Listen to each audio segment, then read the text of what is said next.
E daí, pessoal, vamos dando continuidade a esse terceiro módulo da disciplina de Filosofia Política. Estamos novamente aqui com a professora Marina Leal Barão, que já foi apresentada na primeira parte dessa terceira videoaula, duplamente graduada em Filosofia, mestre, doutoranda, especializadíssima em Aristóteles, particularmente na política desse autor. Na primeira parte da terceira videoaula, semana passada, nós vimos um pouco sobre a vida de Aristóteles, muito rapidamente, e assim uma pinceladinha muito superficial sobre algumas das suas obras, né, sobre as obras de lógica, metafísica, o De Anima, a Ética Nicômaco, etc. Então agora vamos focar especificamente na política de Aristóteles, que é o foco dessa disciplina, né? Filosofia Política 1, Filosofia Antiga e Filosofia Política Antiga e Medieval. Então, Marina, a palavra agora é toda tua. Faça-nos conhecer a política de Aristóteles. Você escreveu uma dissertação de mestrado sobre a política de Aristóteles, está fazendo um doutorado sobre a política de Aristóteles. Então, fale-nos que obra é essa, como que ela está dividida, o que Aristóteles trata nessa obra. Enfim, o que tem de político talvez que possa ser aplicado no nosso atual contexto político. O que dessa política de Aristóteles lá de 2.500 anos atrás talvez possa servir para o nosso atual contexto político brasileiro, particularmente, quem sabe? Diria inicialmente que absolutamente tudo da política de Aristóteles é válido para pensarmos e refletirmos como se faz política hoje no Brasil, né, especificamente, já que moramos no Brasil. Então, como o William falou, eu escrevi uma dissertação de mestrado sobre a política em Aristóteles e especificamente sobre o naturalismo político de Aristóteles. Eu defendi minha dissertação agora em fevereiro desse ano, e então é um assunto que está ainda bem fresquinho, né, para trazer isso para vocês. Então, o que é o naturalismo político de Aristóteles, que está presente dentro da política de Aristóteles e que é, diria que, o eixo central da política dele? O naturalismo político é constituído por aquela famosa afirmação de Aristóteles de que, primeiro, somos animais políticos por natureza, usou o politicum de que Aristóteles se refere. E isso está atrelado à ideia de que a polis, a comunidade política, né, as cidades-estados na Grécia Antiga, se davam por natureza, aconteciam, se formavam naturalmente, né?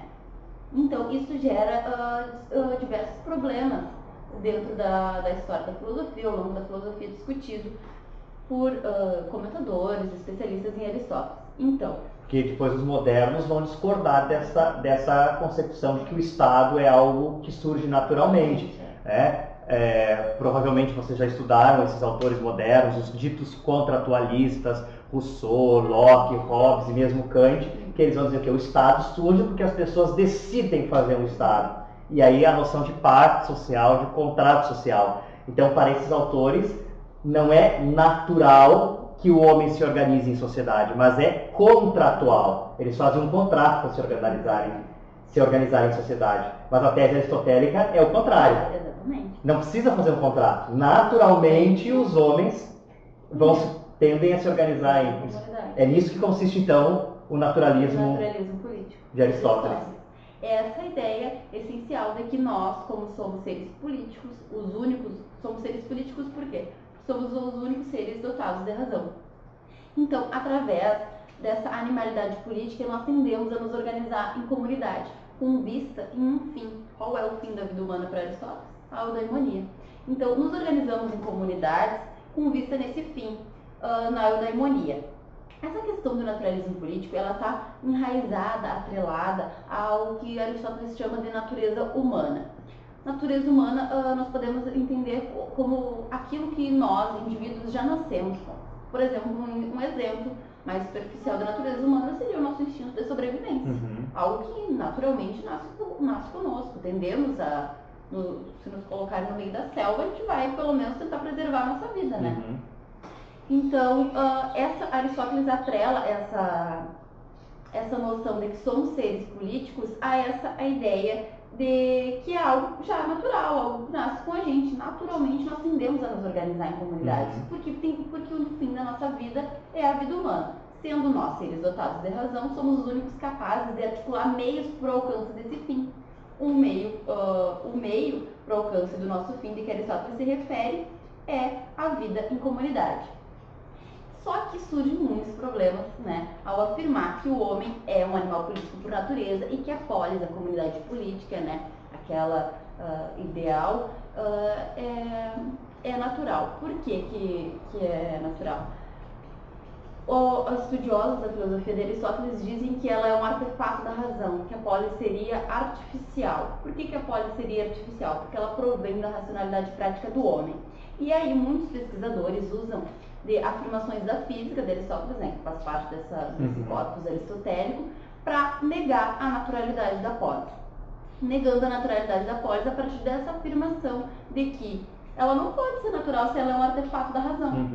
Mas parece, né, pelo que entende-se da obra política de Aristóteles, que Aristóteles, a afirmação da física de que os estudiosos falam seria aquela que dizia que natural é aquilo que tem seu crescimento e sua mudança em si mesmo, como por exemplo uma planta que nasce, cresce, se desenvolve naturalmente, né, nela mesma. Mas, então eles usam dessa afirmação da física para negar a naturalidade da polis.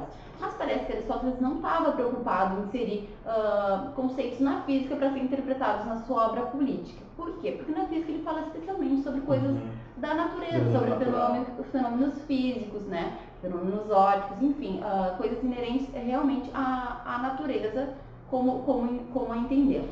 Então, a gente usar dessas afirmações da física para negar a naturalidade da polis parece não ser o melhor caminho, né? Já se eles querem negar a natureza da polis. Aristóteles parecia realmente afirmar que a polis é natural porque ela cresce desse instinto natural do homem para viver em comunidade. Desde muito jovens, né? Primeiro nos agrupamos em famílias. O acúmulo de famílias em determinado espaço dá origem às aldeias. As aldeias, uma série de aldeias no espaço, vai dar surgimento à polis.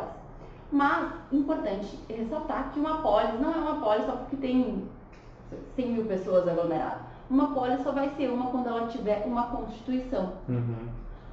A Constituição é elaborada por quem? Por legisladores. Então, o pensamento político de Aristóteles, vocês vão poder identificar isso, ele funciona como uma engrenagem. Uma coisa depende da outra, senão não vai funcionar.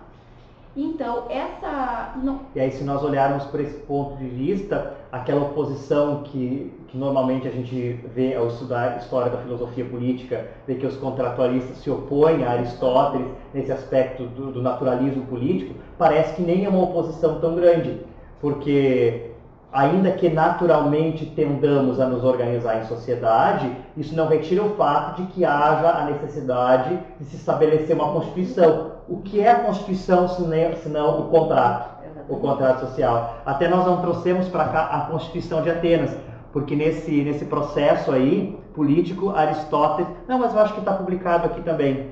Aristóteles fez análise de diferentes constituições. Aqui está publicado, aqui também na edição Os Pensadores. Aqui tem a política e também a última obra é a Constituição de Atenas. Que inclusive foi a última obra escrita por Aristóteles que foi descoberta. Se não me falha a memória, ela nem entrou naquela edição crítica de Becker, porque foi descoberta depois. Ela até é citada com um outro sistema de citação, porque não tem porque não está na edição crítica de Becker, que é Becker, não é o nome do editor crítico de Aristóteles, que editou as obras em grego. Então Aristóteles faz essa análise de diferentes constituições de polis gregas existentes naquele período, e a única que se conhece é a Constituição de Atenas, não é? Então a Constituição é uma espécie de contrato social. Então veja bem, é possível estabelecer um compatibilismo entre o naturalismo aristotélico e o contratualismo moderno, porque essa Constituição que o legislador humano precisa elaborar, ela não deixa de ser um contrato. E nós e o fato de chegarmos a esse contrato não impede de termos sido levados a ele naturalmente. Exatamente. Né? Realmente, eu nunca tinha pensado nisso. Vale um bom. Dá uma bela tese aqui, não é? Exatamente. Mas, enfim. Então, até curiosidade apenas, as constituições escritas por Aristóteles foram escritas por ele quando ele ainda era preceptor de Alexandre o Grande. Então, a gente tem essa ideia, então, de que a polis é natural porque ela cresce a partir desse, ela se forma literalmente a partir desse instinto natural do homem com vista nesse fim, que é a vida humana. Um outro fator muito importante na formação das comunidades políticas é porque não somos autossuficientes sozinhos. Podemos ser autossuficientes do ponto de vista material, podemos sanar as nossas necessidades, mas não seremos autossuficientes do ponto de vista moral. Só podemos ser autossuficientes do ponto de vista moral vivendo em uma comunidade. Então, essa questão dessa inclinação natural mesmo que temos para viver em comunidade se dá por sermos essencialmente seres dotados de razão. Somos os únicos, as abelhas, por exemplo, como Aristóteles cita na política, se aglomeram, vivem em comunidade e se organizam, mas não são dotadas de razão, se unem por instinto. Nós nos unimos, nos aglomeramos em comunidades com vista em viver uma vida boa, por isso que todos os dias a gente acorda de manhã, vai trabalhar, vem estudar e faz uma série de coisas. Porque a vida em comunidade nos proporciona uma autossuficiência, nos proporciona melhorar a nossa qualidade de vida. Inclusive porque somos seres diferentes, somos heterônomos, né? Inclusive, tá isso na minha dissertação de mestrado. Nós, digamos que vivamos numa aldeia. Eu, lá na minha casa, no fundo do meu pátio, eu planto batatas. O William lá planta feijão. Se eu quero consumir tanta batata quanto feijão, eu vou me unir com ele, nós vamos trocar. Então isso vai nos possibilitar uma autossuficiência mesmo, também do ponto de vista material e do ponto de vista moral. É interessante porque mesmo as ordens monacais, sejam os monges cristãos, sejam outros tipos de monges, budistas, enfim, de modo geral a vida monástica, cristã ou não cristã, ela tende ao isolamento. Porque o monge, enfim, cristão ou não cristão, ele está preocupado com uma vida interior, de reflexão. Se é cristão, é buscando unir-se ao Deus que o criou. Se ele não é cristão, se ele é budista, está buscando o nirvana, enfim. Não interessa se é cristão ou não, mas sempre busca nessa vida solitária. Na prática se torna uma vida solitária, independente da finalidade última. Se é buscar a Deus, se tem Deus, se não tem Deus, acaba se tornando uma vida solitária. Mas é interessante notar que os monges vivem em comunidade. Nessa vida solitária, essa vida de isolamento, ele não dispensa a organização de uma estrutura monacal, como é que eu vou dizer, que não deixa de ser uma espécie de polis, muito mal comparando. Então, a ordem agora, eu falo do ponto de vista do cristianismo, que é aquilo que é mais... Bom, eu estudo filosofia medieval, é o que está mais próximo da minha realidade, né? Não tem tanta propriedade para falar dos mosteiros budistas e como que as coisas funcionam lá. Mas o mosteiro cristão, por exemplo, para citar a ordem cristã mais rigorosa que existe na igreja hoje, que é a ordem dos monges cartuchos, os ditos cartusianos, que é a única ordem que ainda é chamada de eremítica. O eremita é aquele que realmente vive isolado. A noção de eremita é aquele que, nos primórdios do cristianismo, era aquele que se retirava para o deserto para viver absolutamente isolado. Mas note que mesmo os eremitas no deserto, eles tinham cada uma caverninha ali na volta, cada monge fazia sua caverninha, mas ali próximos, né? Que ao menos eles pudessem rezar juntos. Aqui no Rio Grande do Sul, existe um mosteiro dos cartuchos em Ivorá, que é ali próximo de Santa Maria. É muito interessante do ponto de vista político. Nós estamos falando aqui politicamente, notar como que eles se organizam. É um mosteiro assim, cujo claustro é gigante, porque os outros mosteiros, cada monge basta ter seu quarto, não é? Mas como eles são tão solitários, eles têm o quarto e a sua hortinha. Então cada monge tem o seu quarto e do lado a sua hortinha, onde ele planta as suas verdurinhas, ou pode de repente fazer um jardim, etc. Então a clausura acaba se tornando gigantesca, porque tem que ter o espaço do quarto e mais a hortinha. Mas o que eu quero dizer com isso? Mesmo ordens como os cristãos cartusianos, da ordem cartucha, como outros hindus ou mesmo budistas, que procuram uma vida de recolhimento por diferentes motivações teológicas, ainda assim eles precisam se organizar numa estrutura mínima de sociedade. E aí nós temos a figura do prior, do abade, que seja, né? Então ali dentro tem toda uma estrutura que mais ou menos imita uma cidade. Então é interessante notar isso, que mesmo aquele, por que eu estou dando esse exemplo, né? Para destacar justamente esse ponto que vai corroborar a ideia de que naturalmente nós precisamos de uma estrutura social mínima para que nós possamos viver. Então mesmo os monges cartuchos, que é a ordem mais rigorosa que ainda existe, por que é a mais rigorosa? Porque é a única ordem que ainda se diz eremítica. As outras ordens que existem dentro do cristianismo se dizem cenobíticas, que são ordens que só se organizam, enfim, eles têm uma vida comunitária muito mais intensa, então elas não serviriam de exemplo para nós. Mas esses, por serem eremitas, eles não vivem isolados, absolutamente. Eles vivem numa estrutura, então quer dizer, tu não vai achar lá no meio do nada um monge sozinho, não. Tem uma estrutura mínima de sociedade, né? Então é interessante notar como que a pessoa, mesmo querendo viver uma vida de reclusão, solitária, pela busca do conhecimento, pela busca de Deus, pela busca do nirvana, seja lá o que for que cada um queira buscar, precisa buscá-la em comunidade, em sociedade, né? Então foi um exemplo assim que me ocorreu e é uma coisa concreta, porque a gente não está pensando assim, os eremitas lá do século I da era cristã. Não, quem quiser ir ali em Vorá, dificilmente o prior vai deixar qualquer pessoa entrar dentro da clausura, mas ao menos chegar na porta da cartucha, se chama cartucha, um mosteiro cartusiano se chama cartucha, ao menos chegar na porta da cartucha, talvez olhar um pouquinho para dentro e ter uma noção do que é isso, e talvez com um pouco de sorte conseguir conversar com o prior e com algum monge que esteja passando por ali, vai ter essa noção, uma coisa concreta. Nós estamos no ano de 2019 e isso acontece assim, não é? Então é uma coisa muito, muito palpável, não é?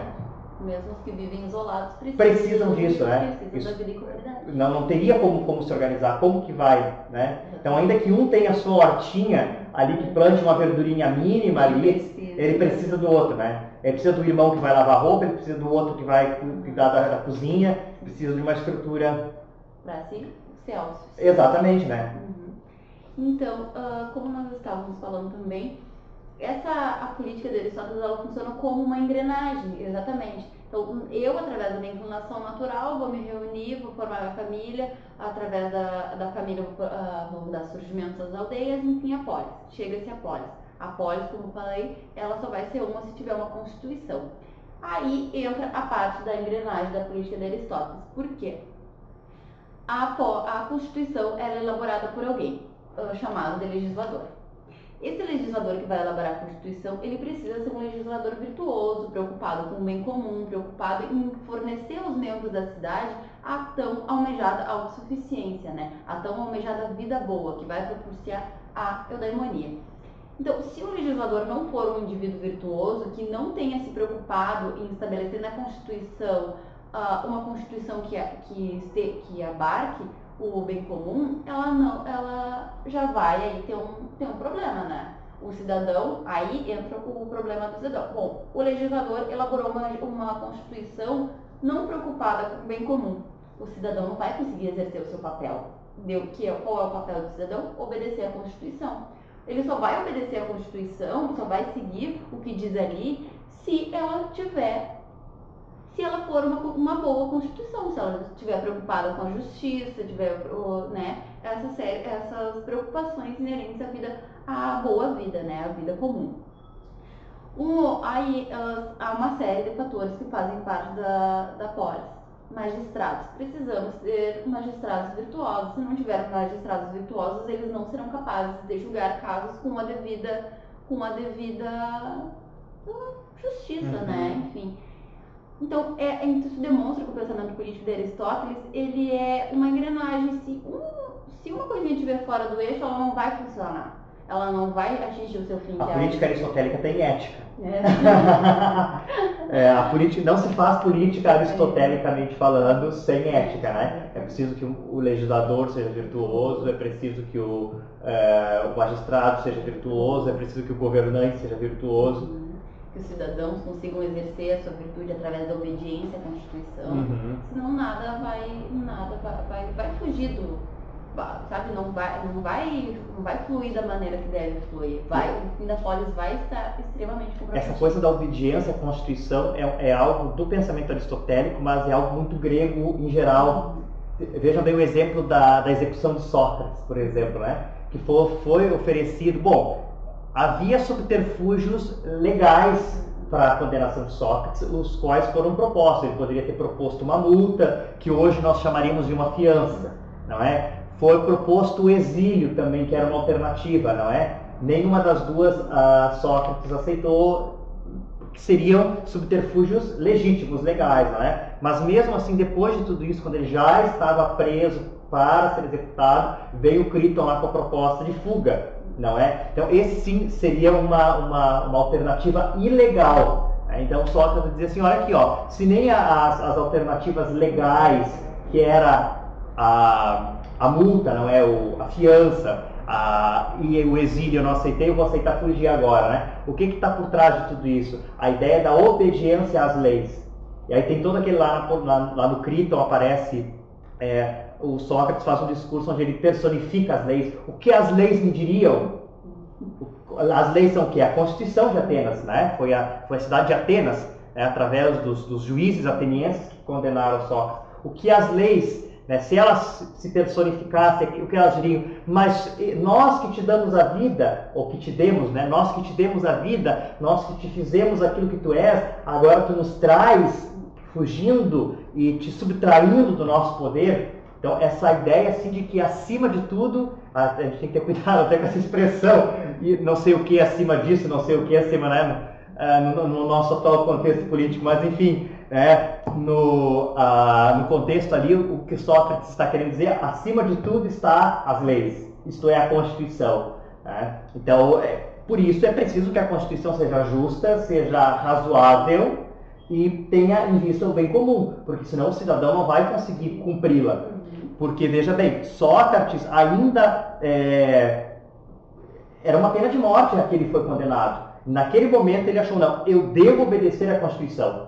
Então imagina se por qualquer coisa a Constituição impõe uma pena de morte ou um trabalho árduo ou sei lá, qualquer coisa que expolie, que explore demais o cidadão. Como que vai ficar? Vai ficar uma vida impossível de ser vivida constitucionalmente. Então a Constituição, para que possa ser cumprida, para que possa ser vivida, ela tem que visar o bem comum e ela tem que ser razoável, porque senão a pessoa não tem como cumpri-la. E Sócrates cumpriu a Constituição até as últimas consequências, não é?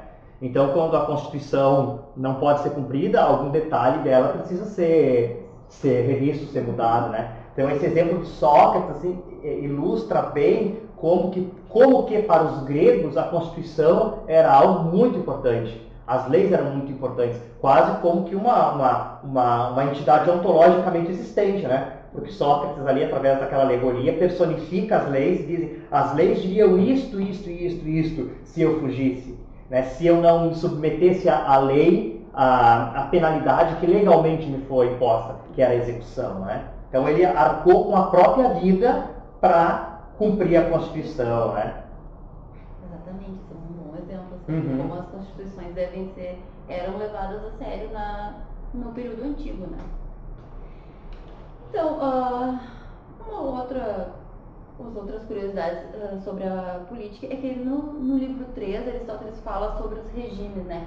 Ele demanda diria que a maior parte da política para tratar sobre os regimes, e ainda assim ele não deixa claro qual seria o melhor regime, qual aquele que vai propiciar aos membros da comunidade a tão almejada vida boa. Então o melhor regime para Aristóteles seria aquele que estaria fundado em uma justiça natural, aquilo que em qualquer lugar do mundo, naturalmente os seres humanos vão identificar como sendo o bom, como sendo o justo. Se um regime não está fundado nessa ideia de que há algo que é naturalmente bom, vai ser um regime desviado. Aí ele faz uma série de comparações. Ele compara a realeza com a tirania. A realeza seria o tipo de modelo, o tipo de regime ideal, porque ele estaria preocupado com o bem comum, enquanto o tirano estaria preocupado só com si mesmo e os seus interesses pessoais. Ela faz entre o regime constitucional e a democracia. Para ele, a democracia não seria um regime justo, pelo motivo de que os democratas estariam preocupados apenas com os direitos dos mais pobres, enquanto deveriam estar preocupados com o bem de todos, sejam eles mais, com um poder aquisitivo maior ou menor, e faz uma outra comparação entre a oligarquia e agora me fugiu o nome. Como é que é? A oligarquia ele opõe a... Me fugiu também, que ele vai fazendo oposição. O governo de um, o governo de muitos e o governo de poucos. De um lado, quando ele é exercido com justiça, e de outro lado, quando ele se corrompe, né? Mas não nos perdemos pelo nome. A ideia do Aristóteles é essa, né? É que existem o governo de um, o governo de alguns poucos e o governo de muitos. Ele pode ser exercido com justiça, e essa é a forma ideal. Então não faz mal se seja um governante, se seja poucos governantes ou se sejam muitos governantes, desde que se vise o bem comum, se vise a justiça, etc. Por outro lado, também não faz mal se seja um, se seja poucos, se sejam muitos. Também podem se desviar. Um único governante, um rei, um monarca, pode se desviar e se tornar um déspota, um tirano, um ditador.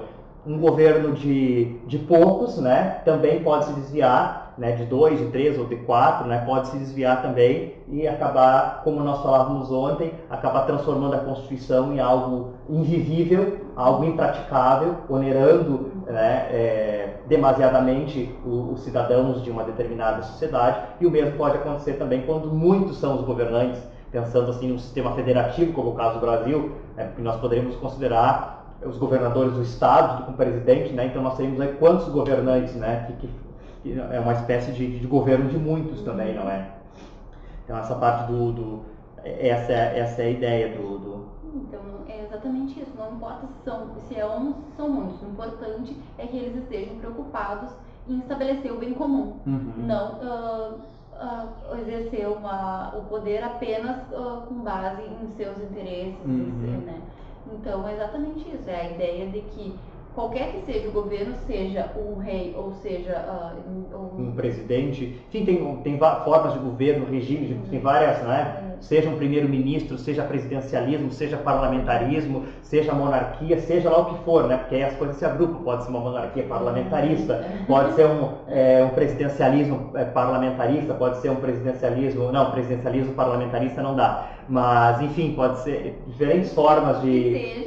como que vai fazer esse arranjo dentro de uma sociedade, isso cabe aos constituintes decidirem, né? Então é um problema. Concretamente falando, existem países onde nós temos monarquia e funciona muito bem, monarquia parlamentarista e funciona muito bem. Existem países onde nós temos presidencialismo e funciona muito bem, outros nós temos presidencialismo e não funciona, outros nós temos monarquia e parece que não funciona também. Então, como que esse arranjo vai se fazer entre forma de governo, sistema de governo, regime de governo, essas coisas todas, né? Isso aí não... Isso cabe a cada sociedade. A cada contexto, né?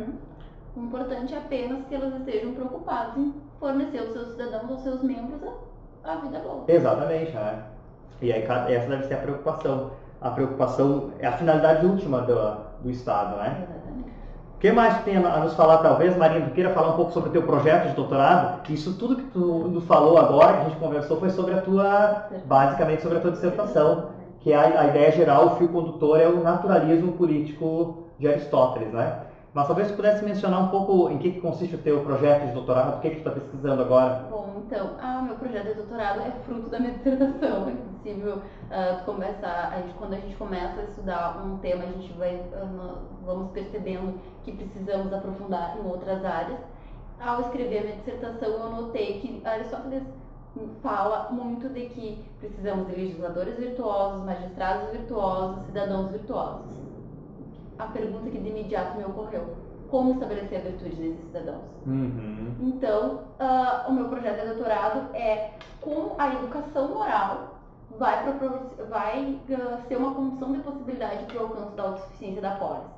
Porque de nada adianta nós termos uma Constituição, termos uma sociedade, todas as instituições que precisa, se a virtude não está instaurada. Então, como que nós vamos fazer que a virtude se instaure nessa comunidade política tida como a polis na antiguidade e agora, né, como país? Então, a minha tese é de que, desde criança, nós precisamos educar, precisávamos ter sido educados moralmente. Porque sem uma educação moral, não vamos conseguir atingir o fim da polis. De maneira nenhuma, o legislador vai ser virtuoso, o cidadão vai conseguir cumprir a Constituição, se não formos virtuosos. Então, nós precisamos entender como essa educação moral, de que Aristóteles também fala na ética, também cita na política, ela vai colaborar, ela vai ser uma condição de possibilidade para alcançar o suficiente. Se não nos tivermos preocupados em, desde muito jovens, a desenvolver um estudo crítico da moral, a pensarmos por nós mesmos, porque a maioria das nossas, como nós somos crianças, a gente aceita as coisas pela autoridade normativa das outras pessoas, né? Por exemplo, a minha mãe me disse que é errado eu pegar o brinquedo do meu primo, do meu irmão, enfim. Né? Mas por que isso é errado? Ela só me disse que é errado. Então a gente acaba aceitando desde pequeno essa autoridade normativa de outras pessoas. Então, se desde pequenos nossos pais nos ensinassem, nos instigassem a desenvolver um pensamento crítico, que é o que a filosofia mais, né, que é a base da filosofia, talvez nós não teríamos todos esses problemas que nós temos hoje, ligados essencialmente à ética, né, essencialmente à moral. A fundamentação da moralidade. Não, tu não pode pegar o brinquedo do teu primo, porque... E aí os rudimentos do direito de propriedade, né? Não, ele é dele, ele foi presenteado, é propriedade dele. E, enfim, a tua liberdade termina onde começa a do outro, né? Então, normalmente essas coisas não são explicadas, né? Não pega o brinquedo do teu coleguinha, né? Não pega a merenda do teu coleguinha do colégio, porque não é para te pegar. Mas a gente acaba não desenvolvendo o nosso pensamento crítico. Então, se nós desenvolvermos o nosso pensamento crítico, aí volta lá a ética de Aristóteles, né? A gente vai conseguir deliberar sobre os meios, nós vamos conseguir encontrar a justa medida. Encontrando a justa medida entre os dois extremos, nós temos um homem virtuoso, o Frônimos. O Frônimos, né? O homem virtuoso que como nós falávamos na primeira parte dessa videoaula, aquele que delibera, que encontra o meio termo, né, em cada situação e assim age virtuosamente. Nossa, Marina, quanta coisa nós aprendemos sobre Aristóteles aqui, a gente pensou junto aqui e fomos construindo essa videoaula, que acho que o pessoal vai gostar bastante, né? Agora, na próxima semana, já vai vir sobre Cícero, também, que é um autor muito pouco estudado. Também vai ser entrevistado aqui um mestrando, nosso colega. Acho que vai ser o professor Pedro que vai fazer essa entrevista semana que vem. Não, na outra semana ainda, né? Daqui a 15 dias. Então, isto é, na outra semana ainda vai entrar já a videoaula sobre Cícero, sobre o pensamento de Cícero, sobre esse autor. Depois, sobre Aristóteles, nós vamos pensar depois, né, Marina, alguns trechos específicos da política de Aristóteles, vamos deixar sugerido lá como tarefa a leitura, não é?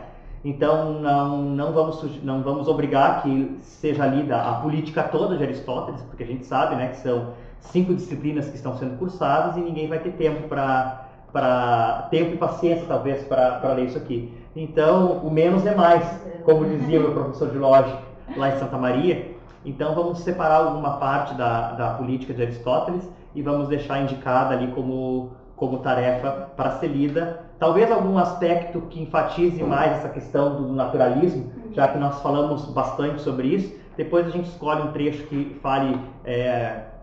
que aí o pessoal talvez possa verificar no texto de Aristóteles se de fato ele é naturalista, se do texto aristotélico de fato nós podemos depreender que o homem naturalmente tende a se organizar em sociedade, se organizar em polis, ou se esse não é o caso. Não é? É uma coisa muito importante, né? Não aceitar a autoridade normativa. Exatamente, né? Exatamente.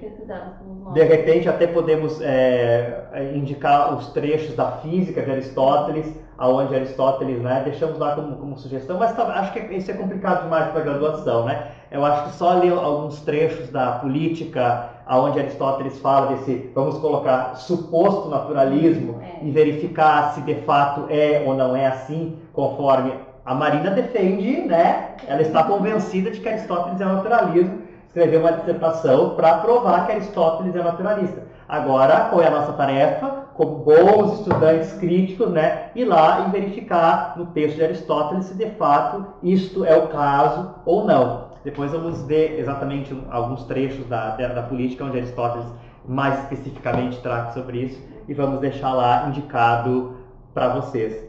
Pode deixar meu e-mail também para qualquer dúvida que eles tenham. Ah, ótimo! Vamos deixar disponibilizado o teu e-mail lá também. A Marina vai ficar, acho que, muito contente de receber um e-mail lá. Se tiver algum aristotélico aí por trás aí que já esteja pesquisando, ou que não esteja pesquisando ainda, mas que tenha interesse, ou que tenha ficado interessado, melhor ainda, né? Que tenha ficado interessado a partir. A Marina conhece muita bibliografia, imagina, né? Em seguida, talvez não sei se o teu plano é publicar a tua dissertação como livro ou publicá-la como artigo, não sei o que tu vai fazer com ela. A ideia é publicar como livro, mas publicar como vai... como livro, né? Existe uma tendência muito grande hoje em dia a publicar as dissertações e teses como artigos, né? Porque pontua mais do Lattes. Mas eu ainda sou resistente. Eu também publiquei a minha dissertação como livro, porque ela tem um todo, né? Um começo, um meio, enfim, ela é orgânica, né? Aí tu separa em artigos, aí publica um artigo lá numa revista não sei aonde, o outro lá, aí depois tá juntando juntar tudo, né? Embora pontue mais do Lattes, eu pessoalmente optei por pontuar menos do Lattes e publiquei a minha dissertação como um livro inteiro.